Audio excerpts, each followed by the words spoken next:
இந்த உலகத்தை உருவாக்கிய சக்தி. எல்லா இடத்திலும் இருக்கும் அதிசயமான ஆற்றல். அனைத்தையும் அறிந்தவன், எல்லாவற்றையும் கட்டுப்படுத்தும் சக்தி. நன்மை, கருணை, அன்பு போன்றவற்றின் உயர்ந்த வடிவம்.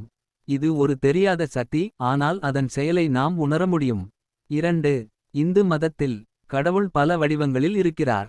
பிரம்மா உருவாக்கம், விஷ்ணு பாதுகாப்பு, சிவன் அழிவு மற்றும் மாற்றம், பார்வதி, லக்ஷ்மி, சரஸ்வதி போன்ற சக்திகளும் கடவுளின் வடிவங்கள்.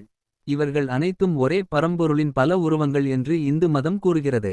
3. கிறிஸ்துவ மதத்தில் கடவுள் ஒரே ஒருவன். அந்த ஒரே கடவுள் உலகத்தை படைத்தவன். இயேசு கிறிஸ்துவின் மூலம் அன்பும் கருணையும் காட்டுகிறான். 4. இஸ்லாம் மதத்தில் கடவுள் ஒரே ஒருவன், அல்லாஹ். அவர் உருவம் இல்லாதவர், எல்லாவற்றையும் படைத்த ஒரே பரம்பொருள். 5. மக்கள் நம்பிக்கையில் சிலர் கடவுளை இப்படி பார்க்கிறார்கள்: நமக்கு துணையாக இருக்கும் சக்தி.